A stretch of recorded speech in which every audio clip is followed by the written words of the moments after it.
Good morning, student. Today we start elements or process of delegation of authority. Following are the elements of delegation. First, assignment of task and duties. जो delegation of authority है यानी इसमें क्या करता है, जो manager होता है वो अपने सबऑर्डिनेट को जो टास्क देता है उस टास्क से रिलेटेड कुछ अथॉरिटी भी डेलीगेट करता है। तो यहाँ पर हमारा होता है कि डेलीगेशन ऑफ अथॉरिटी के एलिमेंट्स क्या क्या है। Following are the elements of delegation. Assignment of task and duties. First of all, a manager define the duties of jobs to be perform by his subordinate. सबसे पहले manager जिसको कि delegation of authority करना है, जिसको कि अपने अधिकार किसी को देना है, सबसे पहले वो अपने सबऑर्डिनेट्स की ड्यूटी और उसका जॉब असाइन करेगा कि सबऑर्डिनेट्स को कौन सा काम करना है। फिर उस जॉब और उस ड्यूटी के अकॉर्डिंग वो उसको राइट्स डेलीगेट करेगा। He has to decide on the allocation of duties to different subordinate. जो different subordinates है उनकी ड्यूटी को वो डिसाइड करता है। Duty of a subordinates may be defined in term of task to be perform और goals to be achieve. ये जो ड्यूटीज़ होती है सबऑर्डिनेट की, ये डिफाइन होती है कि हमको सबऑर्डिनेट को कौन से टास्क करना है, जिनके टास्क के करने से जो फर्म के ऑर्गेनाइजेशन के गोल अचीव हो सके। When it is stated in term of task और function, the subordinate is required to perform the task to be based of this his ability. जब वो सबऑर्डिनेट्स को required to perform the task, जब वो task को perform करने required होता है to based of his ability, अपनी बेस्ड एबिलिटी पर वो अपने टास्क को पूरा करने के लिए तैयार होता है। ग्रांट ऑफ अथॉरिटी यानी पहला काम मैनेजर क्या करेगा, assignment of task and duties करेगा। फिर अथॉरिटी को ग्रांट करेगा यानी उनको कुछ अपने राइट्स देगा। Granting authority means giving the right to subordinates to decide and act, to use necessarily resources and to represent the superior. The subordinate to whom authority is granted, the empowered to decide it and act on behalf of manager in respect of assigned task. जो भी granting authority होती है वो subordinates के task पर decide करती है कि उसको कौन कौन से रिसोर्सेज चाहिएंगे अपने काम को परफॉर्म करने में। फिर है अकाउंटेबिलिटी। सबसे पहले जो मैनेजर होता है वो सबऑर्डिनेट का टास्क डिसाइड करता है, फिर अथॉरिटी देता है, फिर अकाउंटेबिलिटी यानी कि अगर कुछ प्रॉब्लम आती है तो उसकी जवाबदेही होगी, वो लायबल होगा। Once duties are assigned and authority is granted, subordinate are made responsible for carrying out the duties assigned to them. Subordinate are also required to give an account of the result achieved by them. Their responsibility to the superior is absolute. It can't be delegated or shifted. जो यहाँ पर हमारी manager की जो responsibility होती है वो absolute होती है। ऐसा नहीं है कि उसने सबऑर्डिनेट को टास्क दे दिया है और टास्क से रिलेटेड अगर उसने राइट्स दे दिए हैं तो अब मैनेजर की कोई ड्यूटी नहीं होगी, ऐसा नहीं होता है। मैनेजर फिर भी लायबल है। तो सबसे पहले जब उसको ड्यूटीज़ दे देते हैं, फिर उसको अथॉरिटी दे देते हैं, उसके बाद सबऑर्डिनेट को रिस्पॉन्सिबल बनाते हैं कि वो अपने ड्यूटीज़ को फुल कैपेसिटी से इफ़िशियंसी से पूरा करें। और subordinate are also required to give an account to result achieve by them. और सबऑर्डिनेट को भी जो भी उसने रिज़ल्ट है, जो भी उसने टास्क किया है, काम किया है, उससे रिलेटेड जो भी रिज़ल्ट आया है उसको मैनेजर को बताना होता है। अब यहाँ पर हमारे बार बार दो वर्ड्स आ रहे हैं, difference between authority and responsibility. Authority और रिस्पॉन्सिबिलिटी क्या होती है? तो अथॉरिटी का मीनिंग होता है काम को करने के लिए जो राइट्स दिए जाते हैं वो अथॉरिटी होती है, और रिस्पॉन्सिबिलिटी यानी कि जो लाइबिलिटी बनती है वो रिस्पॉन्सिबिलिटी होती है। Serial number, basis of differences, authority, responsibility. First meaning, authority is a legal right of the superior to command his subordinate. Authority क्या है? लीगल राइट है of the superior to command his subordinate. Subordinate को command करने के लिए जो legally उसको rights दिए जाते हैं वो अथॉरिटी होती है. Responsibility is the obligation of a subordinates to perform the duties assigned to him by his superior. उसके सुपीरियर ने जो उसको ड्यूटीज़ दी है उसके लिए उसका जो ऑब्लिगेशन होता है. Responsibility is the obligation of a subordinate. Subordinate जो अपने सुपीरियर की बातों को मानता है, उसने जो टास्क असाइन किया है, जो अथॉरिटी दी है, उनके अकॉर्डिंग उसकी रिस्पॉन्सिबिलिटी अराइज होती है.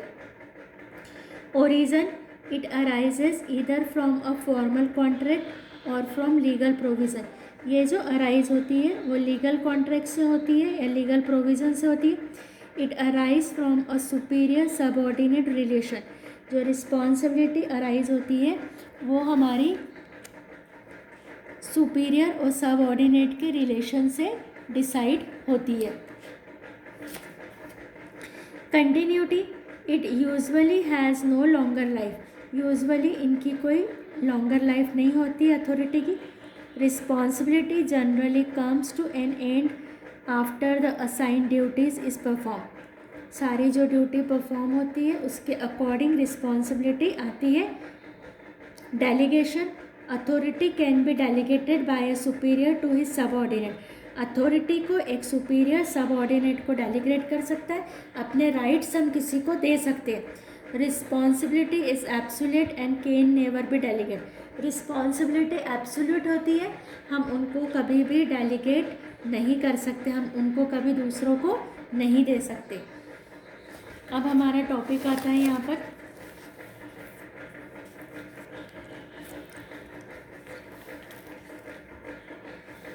Importance of delegation of authority. ये वेरी IMP क्वेश्चन है. वेरी IMP है. बोर्ड्स में अधिकतर ये क्वेश्चन आता है, तो आपको इसको 100% पूरा बहुत अच्छे से तैयार करना है. Adequate delegation significantly contributes to the enhancement of organizational effectiveness.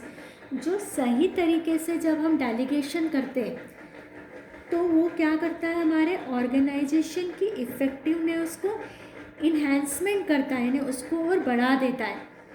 It enables executives to make their jobs related decision. ये एग्जीक्यूटिव्स को इनेबल बनाता है कि वो अपने जॉब से रिलेटेड डिसीजन ले लें. यानी मैनेजर क्या करता है, अपने एग्जीक्यूटिव्स को कुछ टास्क देता है और उन टास्क के बदले उनको कुछ राइट्स देता है, अथॉरिटी को डेलीगेट करता है. जब एग्जीक्यूटिव को इस तरीके से अथॉरिटी मिलती है तो उसका जॉब से रिलेटेड जो उसको डिसीजन लेना होते वो इजीली डिसीजन ले लेता है. तो एग्जीक्यूटिव इनेबल्स होता है, वो एबल बनता है कि वो जॉब से रिलेटेड डिसीजन ले सकता है. Actually delegation is the means by which a manager can get result through others. Actually में डेलीगेशन क्या है, is the means by manager get result through others. Manager जब अपने राइट्स को डेलीगेट करता है एग्जीक्यूटिव्स को, सबऑर्डिनेट को, तभी जा कर के उसको अपने रिज़ल्ट मिलते हैं. अगर मैनेजर सारे राइट्स लेकर के खुद ही अपने पास बैठ जाएगा तो वो सबऑर्डिनेट से, एग्जीक्यूटिव से वर्क नहीं ले पाएगा. It also act as a tool of pushing decision. क्या कर रहा है वो, it is a act of tool. ये उसके पास में एक टूल है of pushing decision down to the operation levels so that decision are likely to be more timely as well as realistic.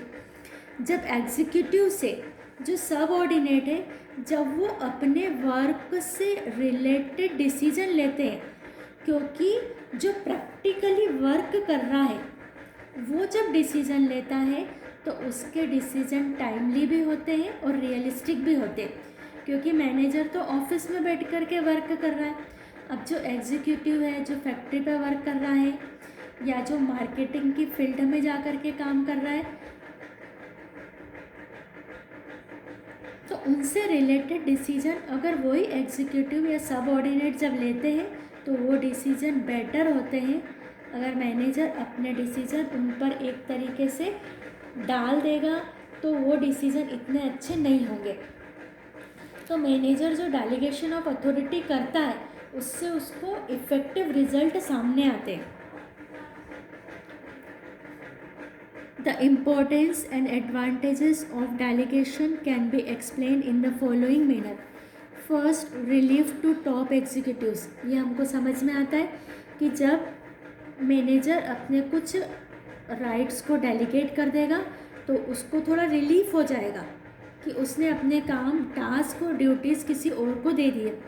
Delegation of authority enables a manager to share his workload with his subordinate. क्या करता है manager? अपने workload को subordinate के साथ division कर लेता है, बांट लेता है। It free him from less important work, और लेस इम्पोर्टेंट वर्क से वो फ्री हो जाता है, so that he can devote more time and energy to more important aspect of his job. तो मैनेजर अपने जॉब से रिलेटेड जो मोर इम्पोर्टेंट एस्पेक्ट है उन पर अपनी एनर्जी और टाइम दे सकता है। It act as a tool of employ development and motivation. ये एक तरीके से एम्प्लॉय का डेवलपमेंट और मोटिवेशन करने का टूल भी होता है। फॉर एग्ज़ाम्पल, अगर हमने अपने ऑफिस में किसी मैनेजर ने किसी एग्जीक्यूटिव को कुछ राइट्स दे दिए हैं, तो जब किसी भी पर्सन को, ह्यूमन का नेचर होता है कि उसको अगर अपनी वर्क प्लेस पर कुछ राइट्स मिलते हैं तो उसका मोरल, उसका मोटिवेशन बढ़ता है, उसका डेवलपमेंट होता है। तो ये एक टूल होता है जिससे मैनेजर अपने एम्प्लॉय का डेवलपमेंट और उनको मोटिवेट करता है। वेरी इंपॉर्टेंट पॉइंट है, आपको लिखना है। Quick decision when authority is delegated, lower level employees can take decision quickly without consulting senior executives. जब अथॉरिटी को डेलीगेट कर देते, जब अपने राइट्स को सबऑर्डिनेट्स को दे देते, तो लोअर लेवल के जो एम्प्लॉय होते वो क्विकली डिसीजन ले लेते without consulting senior executives. Subordinates are better in touch with local condition and can take more practical decision within the policy framework laid down by the top executives। जो subordinate होता है, हमने discuss कर लिया है, क्योंकि वो ग्राउंड पर वर्क कर रहा है तो उसके डिसीजन मोर प्रैक्टिकल होते हैं, तो क्विक डिसीजन होते हैं और प्रैक्टिकल डिसीजन होते हैं। Means of coordination, it enables manager and subordinates to establish close relationship with each others. It improves the atmosphere and maintain effective coordination at all levels of management। जो managers और subordinates इसमें enable हो जाते कि उनके बीच में close relation बन जाते हैं, कोऑर्डिनेशन हो जाता है। जब मैनेजर अपने एग्जीक्यूटिव्स को कुछ राइट्स देता है तो उनके बीच के जो रिलेशंस है उनमें कोऑर्डिनेशन आता है और ऑलवेज कोऑर्डिनेशन के रिजल्ट अच्छे होते हैं। Increase in morale of employ, ये हमारा पॉइंट डिस्कस हो चुका है कि जब हम किसी भी एग्जीक्यूटिव को, सबऑर्डिनेट्स को कुछ राइट्स देंगे तो उसका मॉरल इंक्रीज होगा। The subordinates perform the works of executive as per delegation and thereby their moral and self-confidence is increased. They work with zeal and improve their efficiency to get promotion। वो क्या करते हैं, पूरे अपना work है zeal और improvement से करते हैं, इफ़िशियंसी पे करते हैं ताकि उनको प्रमोशन मिले। स्केलर चेन हमने पढ़ा है कि एक ऑर्गेनाइजेशन में स्केलर चेन यानी पोस्ट होती है, एक के ऊपर है। Delegation of authority create a chain of superior and subordinate. जो डेलीगेशन ऑफ अथॉरिटी से सुपीरियर और सबऑर्डिनेट्स के बीच एक चेन बनती है।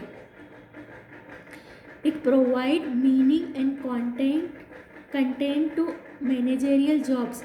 It also directs and regulates the flow of authority from top to the bottom organisation. Top और bottom में जो फ्लो होता है अथॉरिटी का वो डायरेक्ट और रेगुलेट करता है।